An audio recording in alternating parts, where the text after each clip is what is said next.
We've got a 15 gamer, man. A lot of games today, getting a bit of an early start. Try and work our way through all of these. How you feeling? Pretty good. Sucks that one of the best games already got canceled, but uh, still should be a pretty fun slate. Yeah, I mean it was even from earlier in the day during the strategy show. Like it was pretty obvious that there was no way. Which one are you talking about? Because two are postponed. I was talking about the White Sox. White Sox, yeah, I had the Rays as like really likely to be postponed, and then the White Sox is like pretty likely. right, exactly. Yeah, Rays and Royals is already postponed. Orioles, White Sox is already postponed. So what would have been a 15 gamer is now a 13 gamer. Still a lot to get through, though, Adam.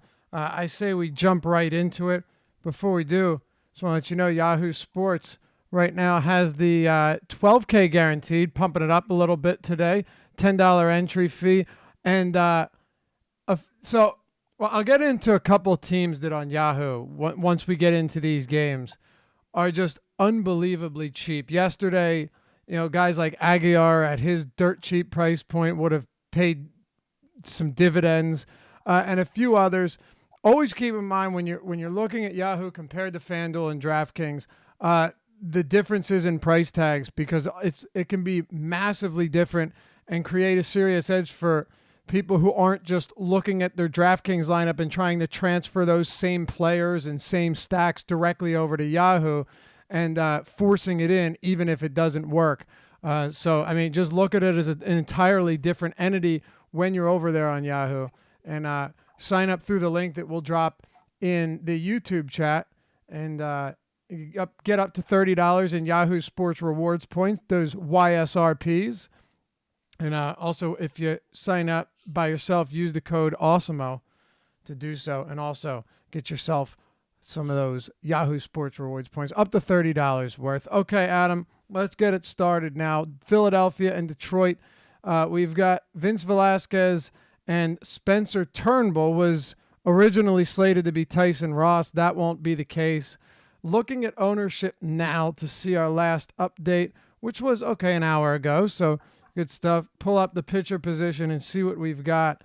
You have, still very high projected ownership. Vince Velasquez at 26% projected ownership on DraftKings, 11% on FanDuel, which is still pretty high given, when put in context, third highest projected pitcher right now. And on Yahoo right now, he's at 29%. That's a two-pitcher site. Look, I get it's a pretty solid matchup, but how often is Velasquez going to get past 5 innings is the question, and he's not very cheap either. What is your stance on Velasquez here at $8,700 on DraftKings, and equally pricey on FanDuel at $82, and on Yahoo where he comes in at $40? I'm right there with the field. He's currently my third highest owned pitcher on DraftKings as well. I think that, and that's just in my initial crunch. I think that there's a chance once I start, ranking my lineups and getting the ones that I'm actually going to play, that he jumps up to being my second highest owned pitcher behind Bauer. It's a really weird slate because pitching is deep, but it's deep at the top, and it's deep with a bunch of guys that are really good. Some obviously have better matchups than others, but the mid range really, really drops off outside of a couple guys that I have some interest in. But it's not a very deep mid range in terms of upside. So getting that little bit of a discount on Velasquez, I think, is pretty helpful. I do really like the matchup against the Tigers. You have 7 right-handed hitters in this lineup, including the pitcher. Detroit obviously losing their designated hitter here. And while it is a hitter's park, and Velasquez is more home run prone there, and does allow a higher weighted on base average, he also has better strikeout numbers, which is the case for pretty much every pitcher that's been on Philadelphia staff over the last couple of years. So against right-handed hitters over the last since 2017, a 28.5% strikeout rate for Velasquez. Plenty of strikeouts in the lineup for Detroit. I'm planning on getting him a lot here. Okay. Yeah, I just look at him. The only concern I have is what is your ceiling when it comes to Velasquez? Now, granted, I'll give you this. As far as matchup goes, you're not going to get one that's much better than this. I mean, this is a very strong matchup.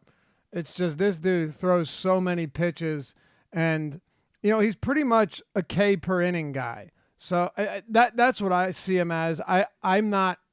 I really, if his fastball's on, then maybe a little bit more. But generally speaking, I think he gets a little too much credit as someone that's just this guy that racks up strikeouts in bunches. But what you're saying is, compared to the other guys that are priced similarly to him, Velasquez would be your top guy in that price range. Yeah, it's really that, after you get out of that top tier of guys, there's such a big drop off. You can talk about Tehran or Canning or Alcantara or whoever that you're going to end up getting to just because you need some cheap SP2s across your stable of pitchers. But I think Velasquez is the best for me outside of basically everyone not named Bauer or Garrett Cole. All right. What about the other side, Spencer Turnbull? He's throwing almost 18 pitches per inning this year. Pitches per plate appearance is one of the highest in the league. The only reason I mention that is because it is a Phillies team that we point out a lot will make you work. And with Gene Segura back in the order, that's not going to help opposing pitchers either. You have McCutchen, Segura, Harper, Hoskins, Realmuto, Williams, Hernandez, Franco back in that 8 spot, and then of course Vince Velasquez batting 9th. Current implied total for them is 5 even, and for the Detroit Tigers 3.6. Thoughts on Turnbull and this Philly offense? Kind of torn on what to do with the Philly offense because I think that they have a lot of talent. I'm not really looking to go to Turnbull, especially with Segura back in the lineup, being another guy that doesn't strike out and puts the ball in play. But at the same time, against right-handed hitters so far this year, Turnbull's held them to a .053 expected ISO, 264 expected WOBA. He's given up a lot more power, or expected power, at least to left-handed hitters, but most of this lineup's right-handed. So it scares me a little but, but I'm still more inclined to go with Philadelphia bats. I do really like Bryce Harper and Nick Williams as one-offs individually, but then you do also get, Real Muto on a weak catching slate, Hoskins on a first base slate that's really not that deep, which is surprising given that it's 13 games, but we lost, I think, 3 of the best first base options in the Orioles and White Sox game. So, he becomes a little bit more appealing. I still like the Phillies. It's just that he has been good against righties over a very small sample so far. He has. Yeah, there's no question he's done a good job against right-handed hitters. This is someone who I personally expect his K rate and his strikeout numbers to regress a little bit. I would have him as like below a K per inning. I guess we'll see what that works out to as we move forward. And he's definitely been a lot better against righties from a power standpoint, weighted on base standpoint, and from a strikeout perspective. But I'm not really inclined to get there today. Really nice hitting weather in Philly as well. I like the Philly bats here. You're right. Turnbull has been good against righties in the limited sample that we've seen at the major league level, but this is still a good team with McCutchen, Segura, Harper, Hoskins, Realmuto. Even Nick Williams batting 6th isn't the craziest idea. My only preference would be that Franco wasn't batting 8th, but there's not much we can do about that. Any thoughts on the rest of this game? I'm assuming Detroit bats aren't at the top of your list. Certainly not at the top of my list, but it probably is the best or one of the best leverage spots on the slate if you are looking to do that. It's 13 games, so I don't weight it.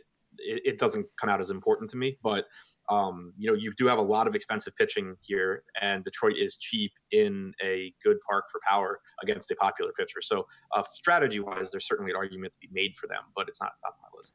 Josh made that argument earlier today, and I totally agree with him on this one. We all disagree on a lot at times, but I do think there is leverage to be had with the Detroit team that, look, they may not be that great, but first of all, you mentioned that pitching is very top-heavy today. That is true. Also, that Velasquez is going to be popular. That is true. These Detroit bats are not expensive and won't be popular or in a good park, and Velasquez has struggled more to hit home or to prevent home runs at Citizens Bank Park, which is only going to become more friendly as the weather improves. So I don't think it's a crazy idea at all, actually. All right. Yeah, I mean, the problem is that you have Ronnie Rodriguez hitting 5, you have Grayson Griner 6, Jordy Mercer 7. I mean, outside of the top 4, like, what the hell do you want? But, yeah, I mean, it's surely not a great lineup by any stretch, but the 1 through 4 isn't terrible at all, actually. Candelario, Castellanos, Cabrera, Goodrum. I'm all right with that. If you wanted to throw one more guy in, whether it be Rodriguez or Griner, sure, you're not stoked about it, but you could do worse to round out a 5-person stack. Anyway, let's move on. We got a lot of games to get to. Washington and St. Louis. I will ask you this before we even go any further. We have 2 games that have been postponed for anyone that's just tuning in now.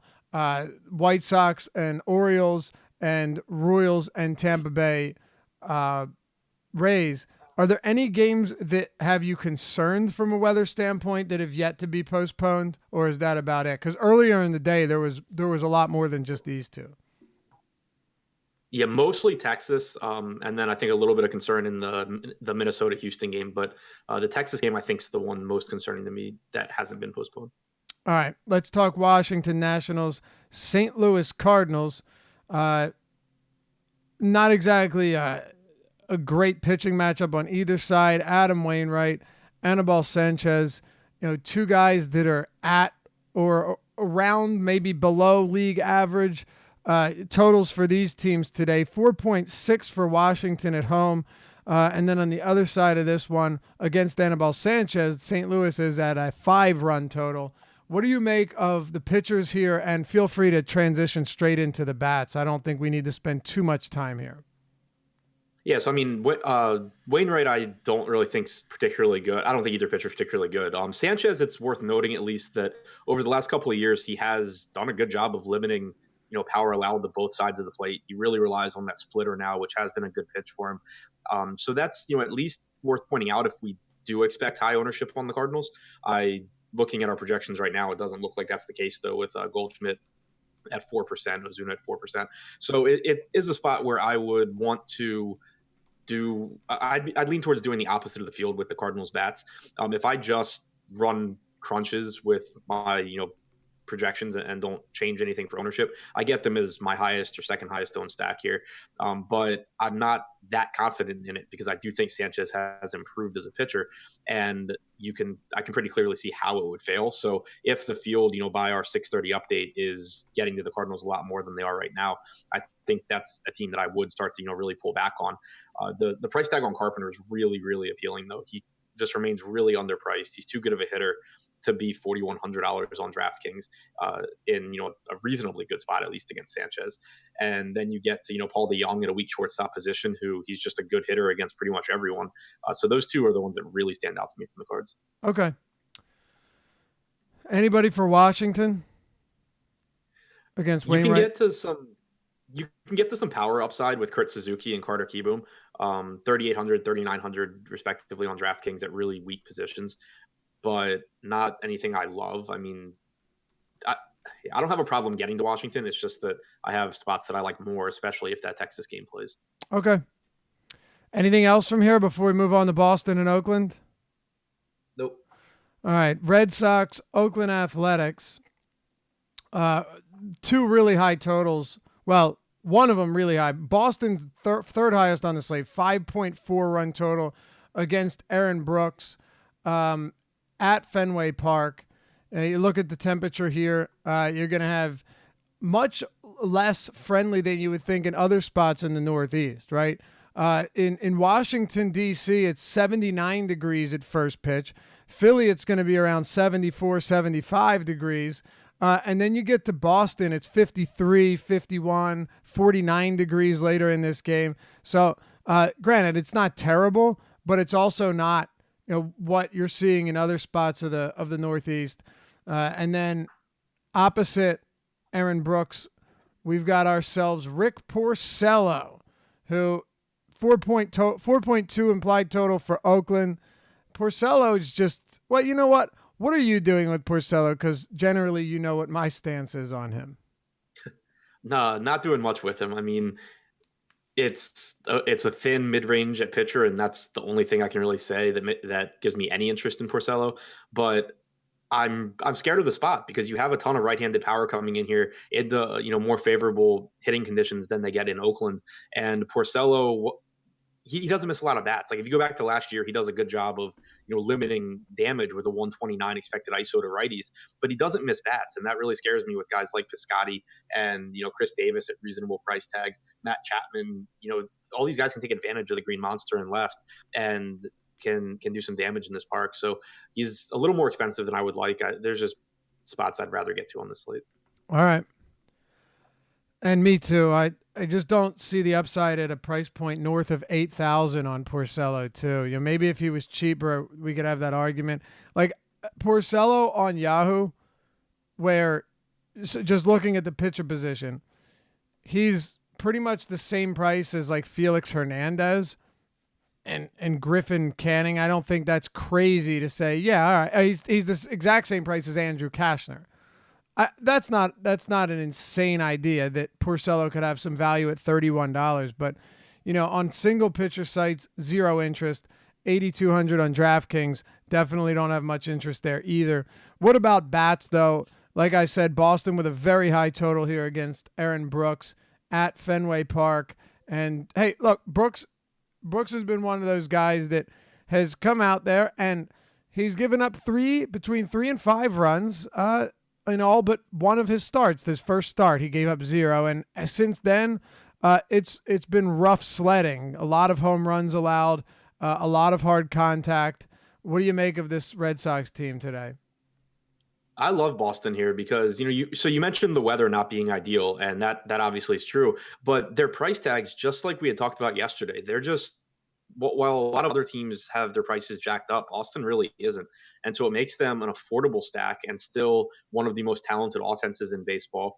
At home in Fenway, they're affordable. Mookie's 20 on Yahoo, Betts is 21, Bogarts is 16. And, you have some guys cheaper than that at the bottom. Affordable on DraftKings, really just affordable across the board.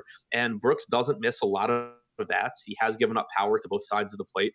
241 expected ISO to righties, 225 to lefties. I like Boston a lot here. They're one of my favorite stacks. They're top 3 for me. They kind of have to be, right? I mean, yeah. It's just really difficult not to find them appealing. And at some positions, we say this a lot. It bears repeating. Sometimes just play the talent when it's there at a price point that should be higher than it is. Guys like Xander Bogaerts, JD, Mookie. Look, I'm not saying they're dirt cheap. They're not, but they're also not overpriced either. I mean, you look at JD Martinez on FanDuel, you have to scroll to find him. Like you legitimately have to scroll to get down to JD Martinez, who's the same price as right. What's that? Yeah, I was agreeing with you. Oh yeah, to get to the same price as like Nomar Mazara. I get it. I'm not saying that Martinez or Betts have been spectacular this year, but we both know that they are some of the best hitters in the game, and I'm going to continue to run them out there while we're getting these prices. So I agree with you entirely. Right. It's like they're not dirt cheap, and like if you just look at their price tag by itself, but when you compare them to other guys, like you just said, you're talking about JD with a 410 WOBA against righties over the last 3 years, Mookie at 381. ISO is approaching 300, over 300 for JD. So they're not in the same category as guys that they're priced around as far as hitting talent goes. Exactly. So just exploit. Go take like. Oh, and by the way, I throw Bogarts in. Not I wouldn't say the same category, but also considering you're getting him at a price that is very, he's the same price as like Dansby Swanson. To me, it's a no-brainer. Bogarts, and we'll get to Lindor, who's also underpriced in a bunch of spots, particularly on Yahoo. Those are the type of players, even on a 13-game slate, when you're getting the talent and you're getting it at that price, it's very much worth taking. I do want to know, before we move on, neither of us on Porcello, but do you have any interest in Oakland bats, or is this a stay away spot on both sides? I have interest in Oakland bats, more so as one-offs than stacks, but I just think that they're a little bit underpriced for the ballpark boost for their right-handed power. You talk about just raw upside in tournaments and looking to get guys that have that 2 or 3 home run upside.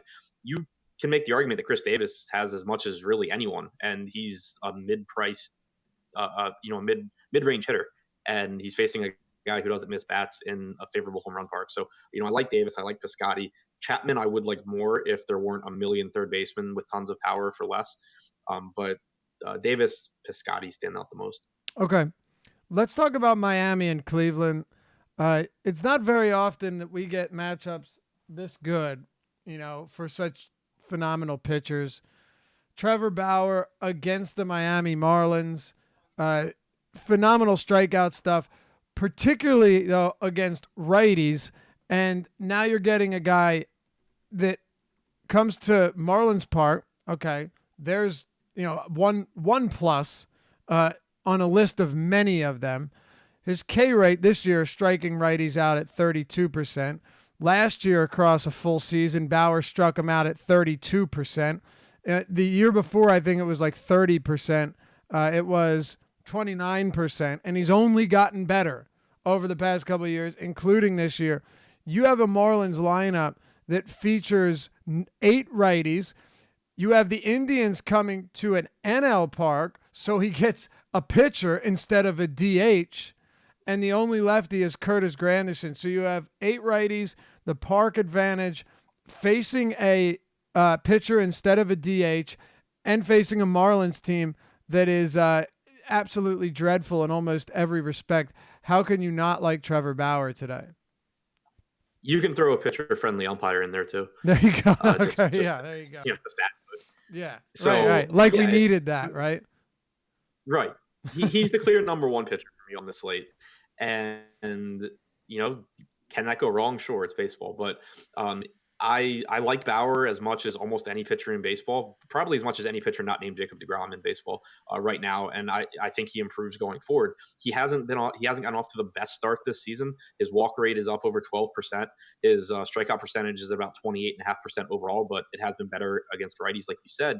But also 4 of his first 6 starts this year were against Houston, Minnesota, the Braves, and one other good offense that I'm blanking on. But 4 out of 6 starts haven't been, great matchups for him. And now you get Miami in Miami, everything working in his favor here. If it doesn't work out, then I'm just going to lose tonight. Yeah, I think I'd feel pretty comfortable saying I'll take my chances on Bauer. Not comfortable that he'll do well because, like you said, it's baseball, but comfortable that I'm making the right decision. Yeah, and that's all you can do, obviously. Exactly. I mean, this guy is spectacular. And we don't really even need to talk about it much further. Maybe there aren't that many strikeouts. And what's his name? Brinson, I don't think is in the lineup. So that, takes away from it a bit. But Granderson, Prado, Anderson, Castro, Alfaro, Cooper, Rojas, Galloway, Alcantara. Not a whole lot of scary stuff going on here. What do you make of the other side of this? I guess it's only right to ask. I know earlier in the day he was actually popping with some ownership. Sandy Alcantara going up against Cleveland. Not really my cup of tea here. I kind of like some of these discounted Cleveland bats, but what's your take? He's the cheap pitcher that I lean to if I need one here on the 2 pitcher sites. Just because there's not a lot of strikeout upside in any of these guys, but Alcantara actually does have good stuff. He is a prospect. I expect him to get better going forward. So far in his career, he has a really good strikeout rate against righties, and it's like 15% against lefties. But he has still done a good job of limiting damage against lefties. An expected ISO below 100 since coming up last year against lefties, an expected WOBA of 284. So he at least does a good job there. He has a 55% ground ball percentage. You have a lot of lefties in this lineup, so I don't think there's a ton of strikeout upside. And normally I don't like going to those guys. But when you compare him to guys around him and you consider the ballpark that he's pitching in, and the fact that even though there's a lot of lefties in this lineup, there's not a ton of really good ones. He's the $6,000 to $6,500 or $6,000 to $7,000 pitcher that I'm most interested in. Okay, fair enough.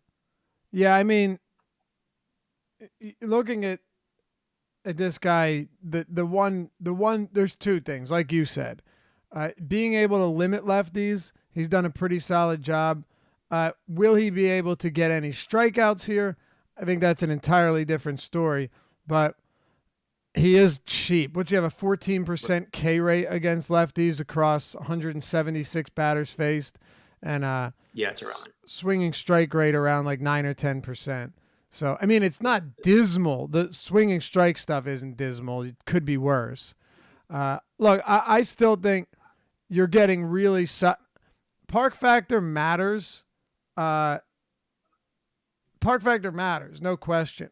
But if I'm gonna get a good price, like a really good price on some good hitters, I really have no problem taking it. What I mean by this, Jose Ramirez, Adam, on Yahoo, Jose Ramirez is $12. He is the same price as Kelvin Gutierrez. Okay, like he is cheaper than David Bote, and God, I could go on. Like it's amazing how discounted he is. I don't care if he's not having a great season. He's still one of the better hitters, one of the better base stealers in the game. And then Francisco Lindor is also pretty underpriced as well. These are spots I'm willing to exploit. Yeah, I agree with you. And talking about Yahoo pricing too, and going back to Alcantara, he's more expensive than Griffin Canning. I'd rather go to Canning. I think he has more strikeout upside. I think there's an argument you could make for Drew Pomeranz at a little bit cheaper price tag. You could also go to Tehran at 3,500. Like there's not the price difference between Alcantara and some of these other guys on Yahoo that there is on DraftKings. All right. Do you want to talk about anything else in this one? Any other Cleveland bats? No, I mean, you mentioned Lindor, Ramirez. That's enough for me. Yeah, that's pretty much it. Mets in Cincinnati. Luis Castillo, man, getting the big boy treatment. 10K plus on DraftKings now. He's up there with Cole and Snell, who is not playing but is also up there. Trevor Bauer, all of them, a very similar treatment. How about on FanDuel as well? Castillo is up there with Greinke, Cole, Snell, and Bauer above 10K, and then above 50 on Yahoo. You've got a grip of players: Cole, Castillo, Marquez, Snell, Bauer, Greinke. I mean, I think Castillo is really good. It's just hard to put him right up there next to Bauer today. What are your thoughts on him at this newly inflated price point?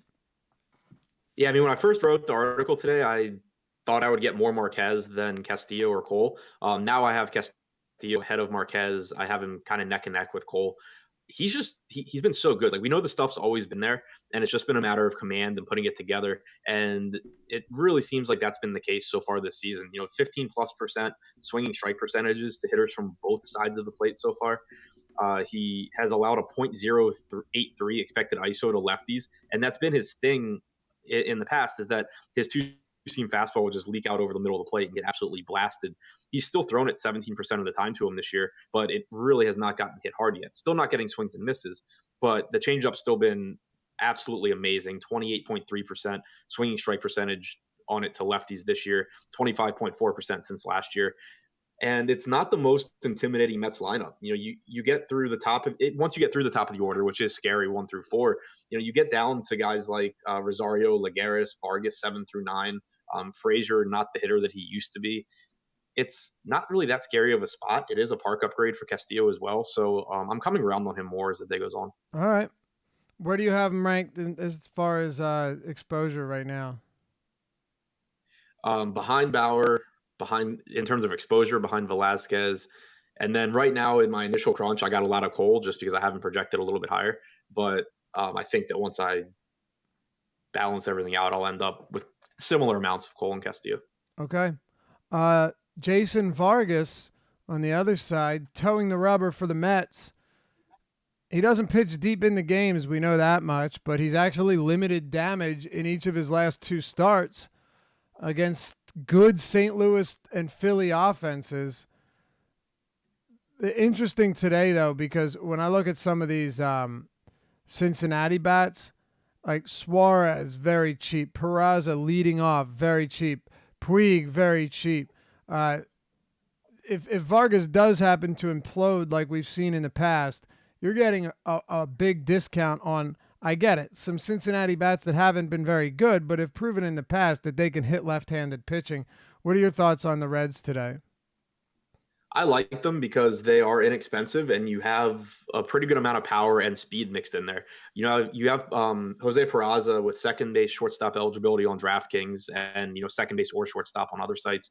He's cheap. He's not a particularly good hitter, but he's fast and he'll most likely try and run. Vargas has been around average throughout his career. Some seasons he grades out a little bit above, some a little bit below. But I think Peraza would at least try and run there. But then you get to like Eugenio Suarez, who has been absolutely amazing, a 400 plus ISO against left-handed pitching since the start of 2017. You have Puig at a cheap price tag. Votto can handle lefties, and Vargas isn't really lights out against lefties. Kurt Casale as a catching option, batting fifth on a slate where catching sucks, and we lost Wellington Castillo and Mike Zunino. So it's a really appealing, kind of cheap stack with Cincinnati. And Vargas's numbers, I mean, he's not been fun to stack against so far, but at the same time, against righties this year, a 453 expected WOBA with a 334 expected ISO. Like, he's allowed a 413 WOBA and 260 ISO, and his expected numbers are even worse. So I really have a hard time buying into him. And the fact that the Reds are not priced up makes me like them as, kind of the same thing we're talking about with the Tigers, where it lets you get to two good pitchers. You get them in a better spot than the Tigers are in. For sure. It's hard to fully buy into Vargas. He is going to give up some power. There's no question. An 85 mile per hour fastball. Look, some pitchers are crafty. They can get it done. His changeup over the course of his career, his changeup has kind of buoyed his production because there's nothing else he really has that stands out. But I'll take the. You said a 400 plus ISO on. Did you mean WOBA on Suarez against lefties? 400. Oh yeah, no, okay. Yeah, but his ISO is still like 270 or something insane against lefties too. So yeah, he's really good against them in all respects. I'll take him. I don't mind Peraza leading off either. This is a lineup that I'm happy to get to. What are your thoughts, though? Say you're stacking Votto. Do you think he just walks 3 times or finds a way to get on base in another fashion? I don't mind Votto here because first base just really isn't that deep and he is affordably priced. So in tournaments, sometimes you are costing yourself upside with Joey Votto just because of the type of hitter that he is. But I'm not as concerned about that today. All right. And last one here, Kurt Casale. I mean, catcher is generally a horrible position. Big slates don't usually make the biggest difference anyway. It just gives you more bad catchers to look at. Is he somebody that you like today as a stack piece, batting fifth with the platoon advantage against Vargas? Yeah, he is. I liked Castillo a lot. I liked Mike Zunino a lot. We lost both of them. And that's another reason I like Cincinnati as a stack overall is you get a cheap guy to cover your catcher position. You get a cheap guy to cover shortstop. Yep. That makes it so your one-offs are actually guys that you want to have in your lineup, not guys that you have to have because of their position. Right, exactly. So it does make quite a bit of sense. And you know what? Not a ton of 208 career plate appearances against lefties. 191 ISO is not terrible. 343 WOBA for a catcher. It's really not that bad for Kurt Casale. So I'm okay with that. I guess we can move on. Talking Atlanta and San Diego, we've got ourselves Chris Paddock, and on the other side, Julio Teheran. From an ownership standpoint, you have Julio Teheran at 14% on DraftKings. Now, let's see if we've updated since these postponements. Not yet. So, like Blake's, maybe. I don't know. Blake Snell is still in there. That's going to change things for sure. He's up there at 15%. Teheran at 14%. Look, Teheran we know has a slider that can work well against righties. He's got 1, 2, 3, 4, 5, 6 righties in the lineups. The lefties today are Greg Garcia, Hosmer, and Francisco Mejia. 14% on Teheran on a 13-game slate is pretty interesting. That number might come up now with these postponements. Yeah, I mean, that's about what I was getting to in my initial crunch, too. He's not a pitcher I love taking, but if I am going to take him, it's more likely either on slates like today where the mid-range isn't that great and B, against right-handed heavy teams that do have strikeouts in their lineup. He's given up, some power to righties this year, but I'm more interested in the fact he has a 22.5% swinging strike rate on his slider. Since last year, he's at 24.3% on the pitch to righties. 15.1% swinging strike percentage to righties since last season. He is clearly better against righties than he really always has been. And this is a lineup that plays favorably to that. So as long as he stays in that, 15, 16, 20% range, I'm perfectly fine getting to him. All right. Yeah, it's not the worst lineup for him either. I also don't think San Diego bats are the craziest idea either. They're usually cheap. Most of them are again today. And if there's one benefit is a lot of them at least have power, from Reyes to Machado. Will Myers batting sixth. It's not the greatest lineup though, which is kind of disheartening. Chris Paddock on the other side, if you're playing him, you are going to have to pay a decent amount for him. He's crossed that 9K threshold on DraftKings. He's 86 on FanDuel. And on Yahoo, he's $44. But as we've mentioned so many times in the past, even if you do a good job at run prevention, the Braves just never make for an inviting matchup for fantasy purposes.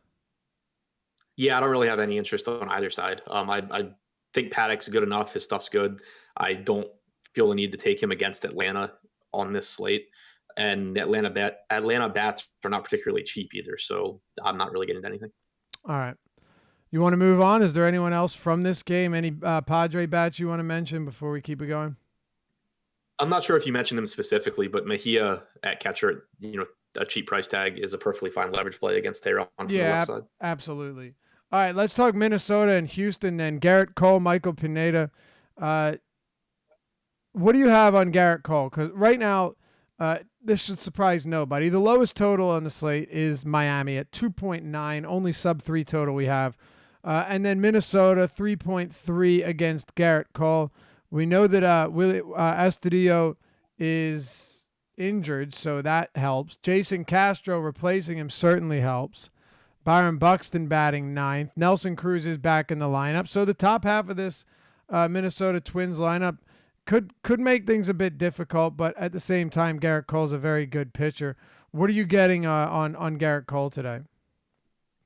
Yeah, in that initial crunch, I was getting him as my second highest owned pitcher behind Bauer. Again, I think I'll end up with some of that exposure going to Luis Castillo, but I like Cole. It's just I don't like him nearly as much as I like Bauer. And so a lot of how much I end up with once I sort and rank lineups will come down to our final projected ownership numbers on Bauer versus Cole. Because if we do end up with them projected, similarly, like I think we had right now, I can't see them right now. But, we have Bauer at 32 on DraftKings, Cole at 21, and then on FanDuel you have Bauer at 23 and Cole at 17, 1 and 2 respectively. Right. So I mean, if we were to keep Bauer projected, around 30 and Cole at 20 to 25, I think I would just end up getting a lot more Bauer there because I do like him more than Cole. If in the final ownership update Bauer jumps up to like 45% and Cole drops to like 15 or something, then I start becoming really interested in Cole as a pivot. But this lineup does scare me a little bit too because obviously you have really annoying guys at the top in Kepler, Polanco, and Rosario, but Nelson Cruz being back in there, he's not a super high strikeout guy against right-handed pitching, even though you would assume that he is because of his, he's right around hitting. Like 20% usually, right? Right. Yeah, I think he's like 20. Going from memory, I think he's like 21. But yeah, it's not anything outrageous. And Cole, while he's very good against both sides of the plate, he is better against lefties in terms of swinging strikes and expected WOBA, expected ISO allowed. So Cruz being in there is a guy that again, just another tough out. It does scare me. I'd feel a lot better if we still had Jake Cave like we did yesterday. The bottom of the order, obviously, I still really like Garrett Cole against Adrianza, Castro, and Byron Buxton. Yeah, but I mean, even like CJ Cron and Jonathan Scope, they're not easy outs. They can get a hold of a Cole fastball and do some damage. So it's just not a terrible lineup. Whereas Miami's obviously is terrible, and Castillo's against the Mets, I think, is kind of comparable. Okay. Yeah, I think it's pretty comparable too. But I just have Bauer like far and away the number one guy here. So do I. Yeah, for a number of different reasons.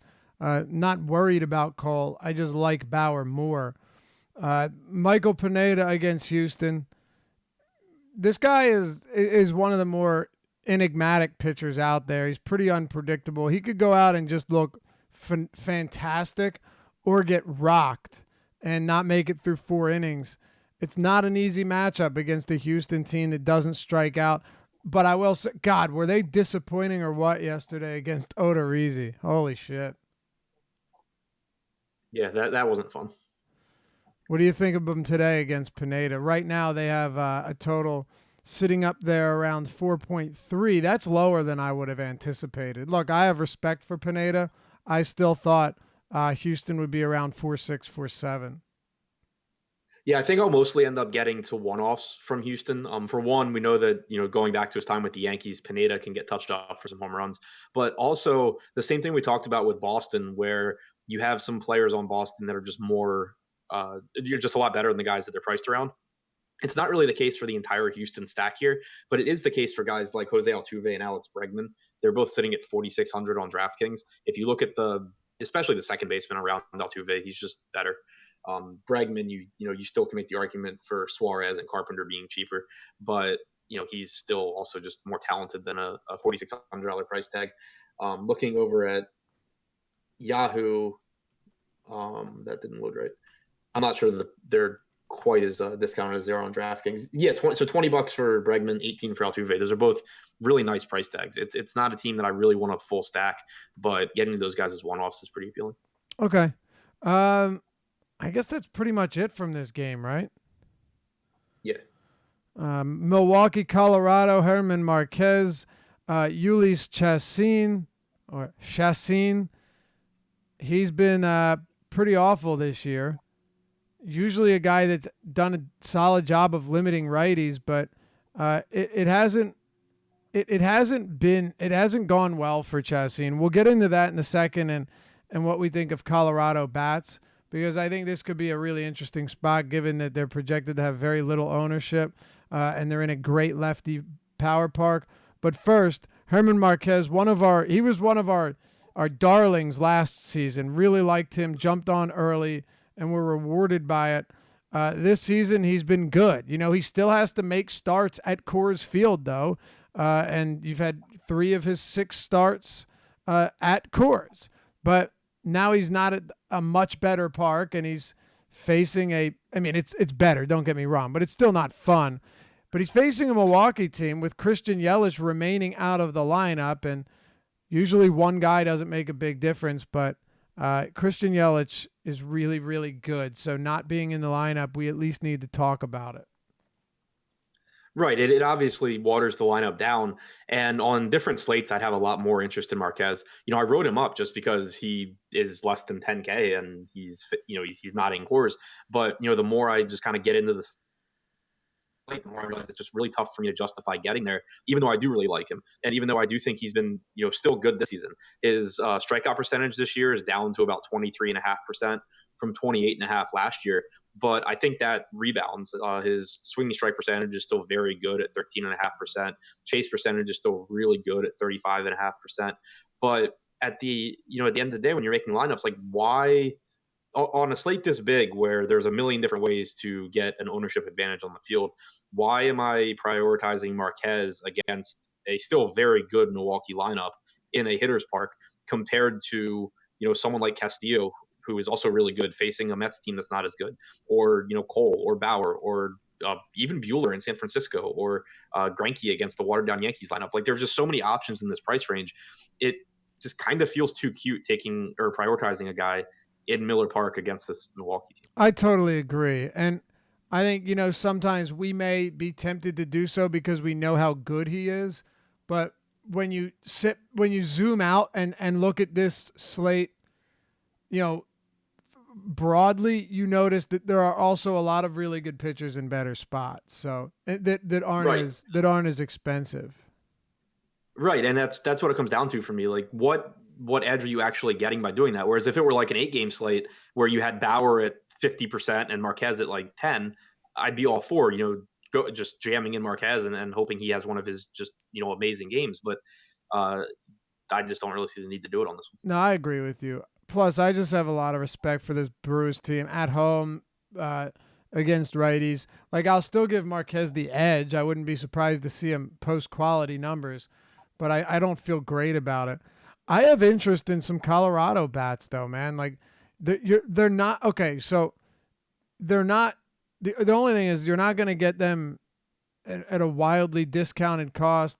Blackman isn't in the lineup, but Dahl, Murphy, McMahon at 1, 3, and 5. Story and Arenado. Chessin's allowed multiple home runs in 3 of 6 starts this year. He really hasn't shown anything outside of being able to generate some strikeouts, but he's still giving up a lot of power. What do you make of the bats in this one? Pretty site dependent for me. On Yahoo, I really like the Rockies. You have Ryan McMahon for $11. You have reasonable price tags on Murphy and Dahl as well. And then any Story or Arenado is fine, but I prefer those lefties. On DraftKings, they're more expensive, especially Murphy and Dahl. McMahon's still affordable, but actually on DraftKings, I think getting to some Brewer stacks makes sense because of how cheap they are. So pretty site dependent. Then on FanDuel, they're kind of right in the middle. So I would rather get on FanDuel. I'd rather get to the Rockies than the Brewers. But the way I attack hitters in this game really depends on the site. Okay, yeah, I think that makes sense. In some spots, man, they're very expensive. Talking about the Texas Rangers and the Pittsburgh Pirates, I don't know what we're gonna get as far as weather goes here. And you mentioned that this was something you were monitoring when we started the show. There are big implications here, and I'm not saying that it's not going to play. I mean, my guess is that it will, but we do have a legitimate chance of rain and serious rain in a game that has a very high total. The two teams with the highest implied totals on the slate are the Rangers at 5.6 against Lyles and the Pirates at 5.5 against Sampson. So I guess the question here is, what are we going to do? I just looked it up right now. There's a tornado watch in Arlington, Texas right now. So that's happening. And followed by a flash flood watch. What's that? What'd you say? Followed by a flash flood watch. Yes, exactly. Yeah. So, obviously, and again, disclaimer, we're not meteorologists, but when you look at it, it does seem like one of those spots where you just have all these pop-up thunderstorms and stuff. Who knows what we're going to get, man? I don't. Yeah, me neither. And so the good thing is that obviously we weren't looking at pitching in this game anyway. Right. So we go ahead and cross those guys out and not worry about it. I'm normally in these spots, I just go with the hitting and hope for the best. Because normally people get scared away enough where suddenly you get a low-owned game in Texas that has a very favorably priced Pittsburgh team, a perfectly fine Texas team as well with a lot of power.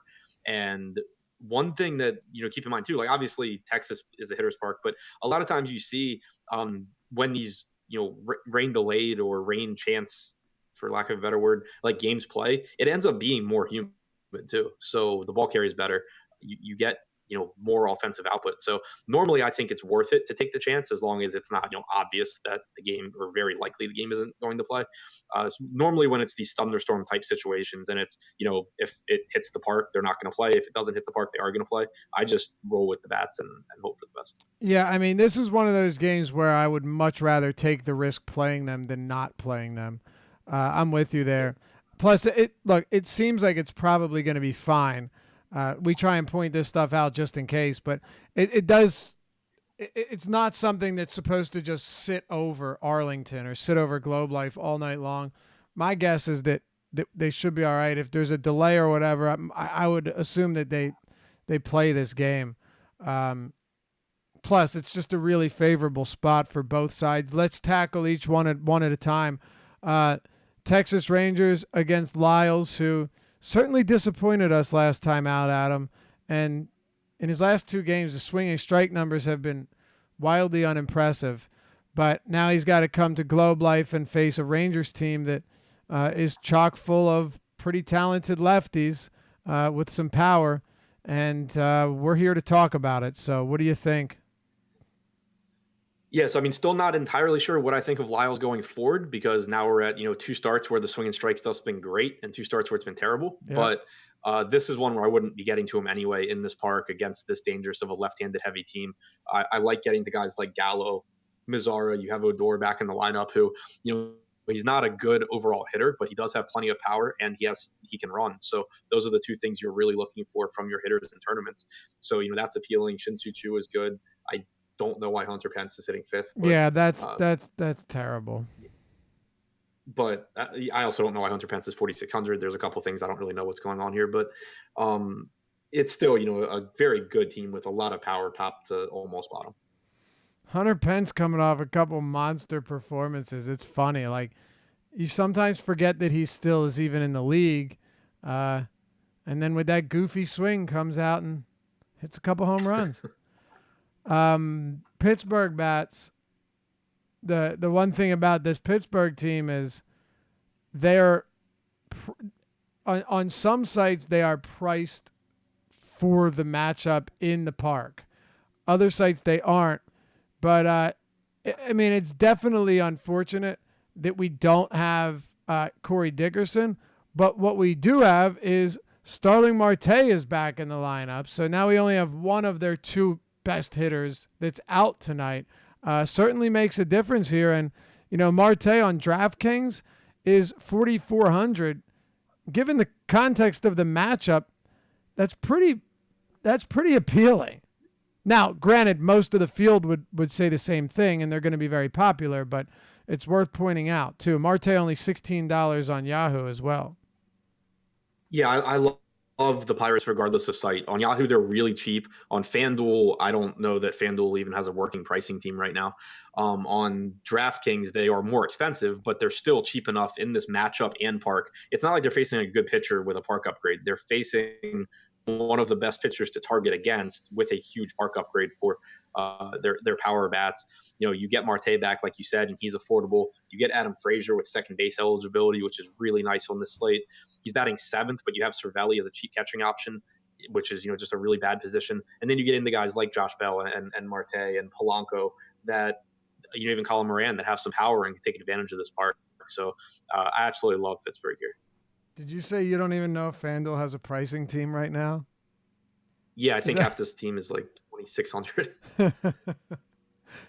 All right. As far as exposures go, like there is no doubt that both teams are going to be popular. Which team you have more exposure to as stacks? Slightly on Pittsburgh, and also to follow up, there are 7 players on the Pirates, $2,800 or less on FanDuel. Okay. That's crazy. Oh my God. Arizona, New York. Zach Greinke, CC Sabathia. So Greinke's seen his price skyrocket. I mean, he's up there. He's the same price as Garrett Cole on FanDuel. Okay, at Chase Field. And on Yahoo, he is the same price as Luis Castillo and the same price as Garrett Cole. So there you have it, man. Yeah, Zach Greinke's been good. There's no denying that. And yes, of course, the Yankees have 800. The players on the Yankees injury list could field a potential World Series champion. Like that. That's how good all of these players on the IL are. I don't believe we have a lineup for them yet, but I'm curious to know where you're at on a pretty inflated price tag on Zach Greinke. I can't really get to him. It's not that I think he's a bad pitcher or that I'm even really scared of the matchup against this version of the Yankees. It's just that when you compare him to the pitchers around them, Greinke's good, but he's not as good a pitcher as even Marquez. Obviously that matchup's worse, but he's not as good as Marquez. He's not as good, at least from a strikeout standpoint, as Castillo is. And going forward, I don't think he'll be better than Castillo. He's not as good as Cole. He's not as good as Bauer. It's just, he's priced up to a tier where I don't really think he should be. There would be plenty of slates where Greinke at $50 on Yahoo or 97 or 10-3 or whatever, depending on your site, is like the number one pitcher. But here, I just really don't have interest.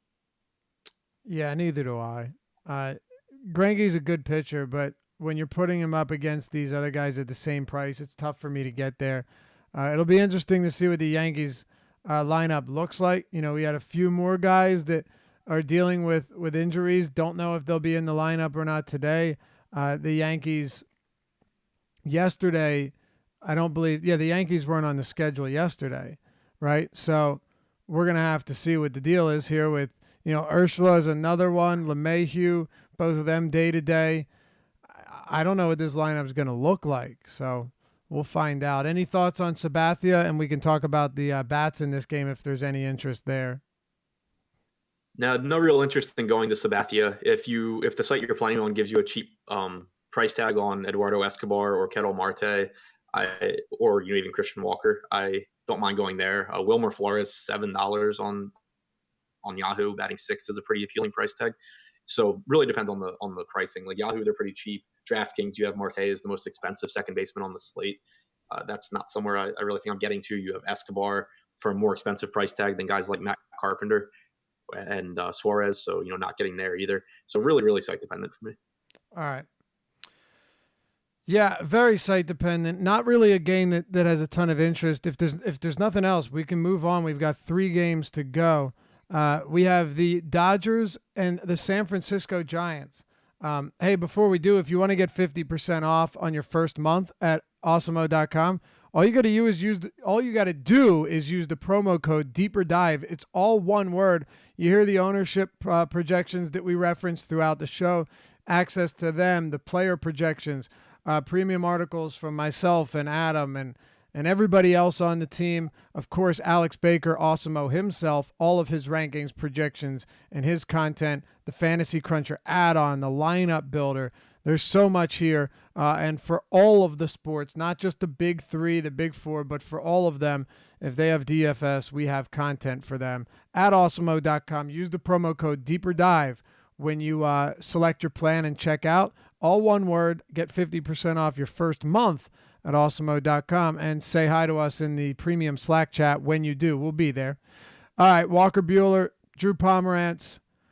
Buehler's had a bit of a rough start to the season, but he's still got really good stuff at him. He's also faced a couple tough matchups at St. Louis, at Colorado, at the Cubs. You see this being a bounce-back opportunity against the Giants in a great park? Yes, I mean, he does have good stuff. It is a great park. It's just another example of a guy that I think is good, but not quite as good as guys priced around him. The matchup and Park are both phenomenal, but when I would just rather find the money for Bauer, and because he's in a great park and a great matchup as well, and I think just better than Buehler. Would you rather have Buehler or Marquez at, say, they're the same price? It's really close for me. I would go Buehler over Marquez, I guess, but Castillo over both. Right. Yeah, I figured that's why I didn't mention Castillo, because I knew you'd go there. Buehler, Marquez, and Greinke. You'd rank them probably Buehler, Marquez, Greinke, right? Yes. Yeah, me too. A lot of those guys in that price range.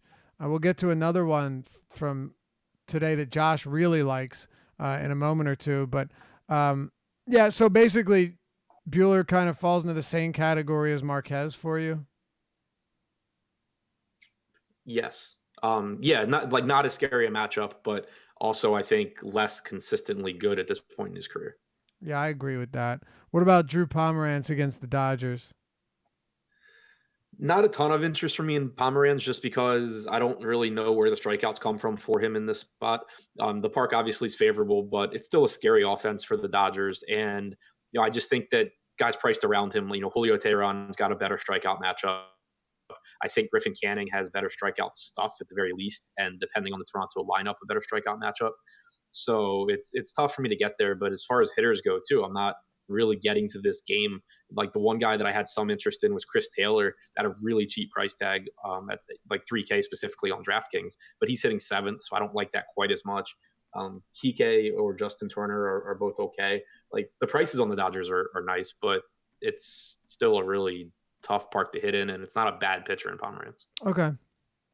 Yeah, I think that's pretty accurate analysis there.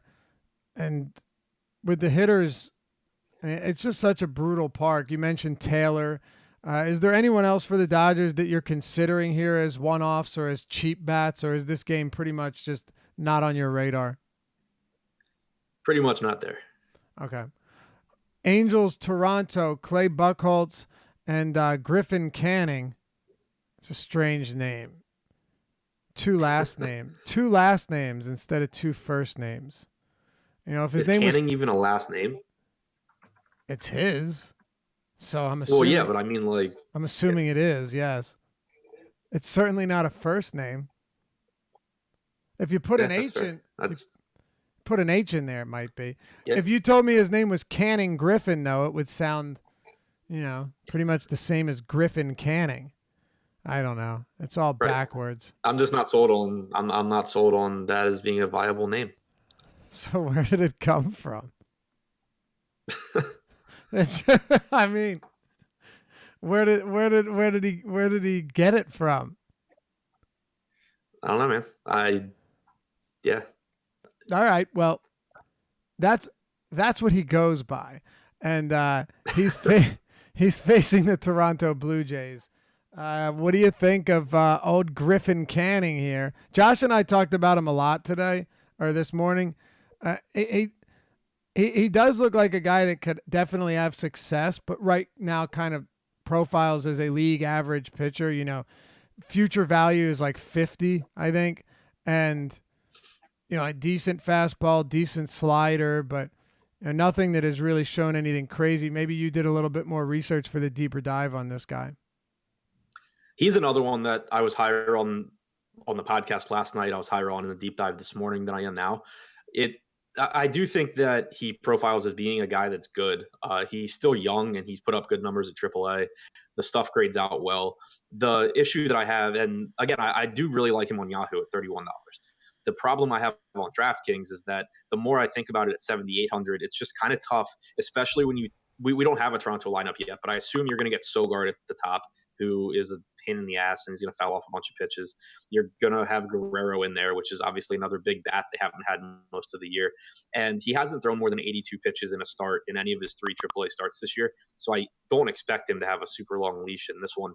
It's just the more I think about it, like with bats I want to get to on this slate, I have trouble really getting to him over either saving the money and going down to like an Alcantara or whoever your favorite really cheap guy is, or just going to Tehran, who I expect to go deeper into the game and who is in probably a better strikeout matchup. Okay. And I'm assuming you have a lot of Clay Buchholz? Yeah, tons, of course. Okay.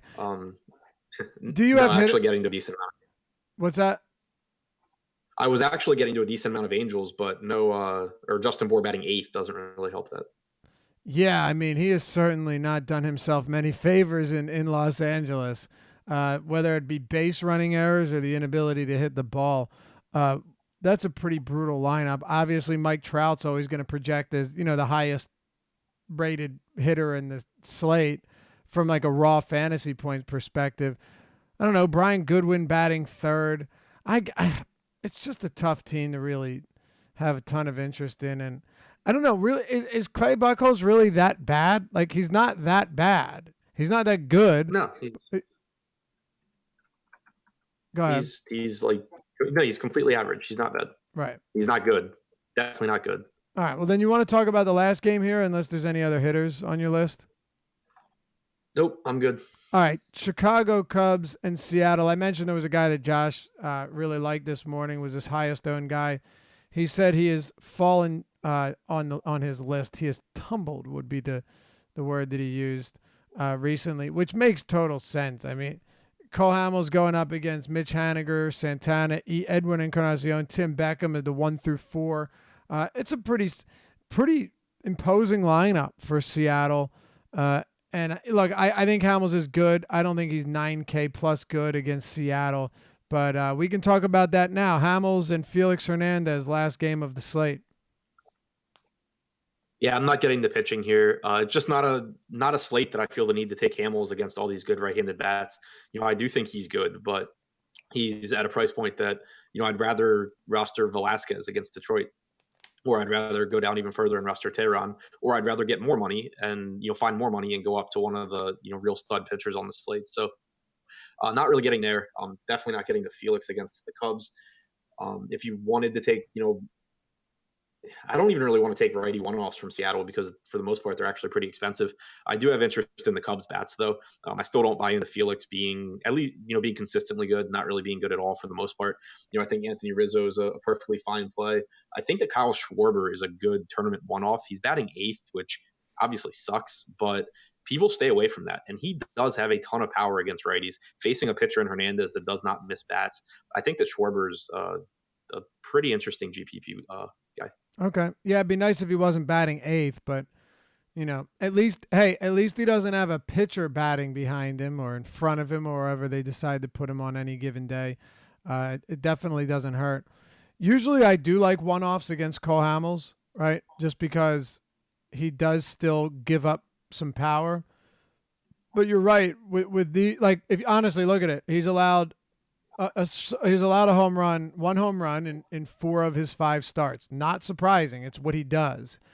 He always misses one and gets tagged. But yeah, these guys are going to cost you quite a bit. All right, let's close it out with our top stacks here. Live before lock coming up next. We have lock today at 7:05 Eastern time. Top stacks. Who do you have here on tonight's slate, Adam? 13 games. Pittsburgh, Boston, Texas, Philly, Cubs, Reds. All right. Yeah, I will add one to that. I do have interest in Colorado bats. 4.1 total, very low. I think they'll go almost entirely overlooked. And I really like Miller Park. So, yeah, Colorado bats. You will have to pay a bit for them. Less on Yahoo, more on DraftKings and FanDuel. But even with Blackman out, there's a lot of pop. And Ulysses Chassin has just struggled mightily to keep the ball in the yard through his first 6 starts. All right, man, I think that'll do it for us. Any last words? Nope, that's it for me. All right, that's it for him. That's it for me. We'll be back with you tomorrow. Good luck tonight. Hey, before you head out, it's greatly appreciated that if you do enjoy the show and enjoy our content, hit us with a thumbs up and like the video. It helps us out a lot. It's greatly appreciated. And make sure to subscribe and also make sure to hit the notification bell so you always know when new content is going to drop next. For Adam Scherer and myself, Dave Lochran, we'll see you back here tomorrow. By the way, Game 2 of the NBA Finals tips off tonight, Adam. Are you excited? Of the NBA Finals? Game 2 of the NBA Finals tips off tonight between the Houston Rockets and the Golden State. Oh, the Rockets and Warriors. It's the de facto finals. Come on. I was thinking Bucks and Celtics. I hear you. I'm excited for that game too. After they got their asses kicked in Game 1, it's a fun night. I'm scared for that game. What's up? I'm scared for that game because I need the Bucks to win the series. Yeah, not to mention you've said some. I mean, you were very confident that the Bucks were not only the best team in the East, but that they would steamroll everyone else. Yeah. Is Al Horford, man? Is he the Giannis Antetokounmpo kryptonite? Is the question, man? Oh my God, he blocked him twice on one possession. Just disrespect. Woo. Yeah, it's not that they lost the game; it's the way that went. Now yes. I'm just like, okay, I'm scared. Yeah, exactly. Right. It wasn't a nail biter by any stretch. I think Budenholzer figures it out, and they even the series at 1 today. But, man, Boston has just come in against Philly last year, favorite. They were dogs in every game, now against Milwaukee. A lot of good basketball tonight, so make sure you're dual screening baseball and basketball. Adam and I will see you back here tomorrow, live before lock, coming up next. Peace.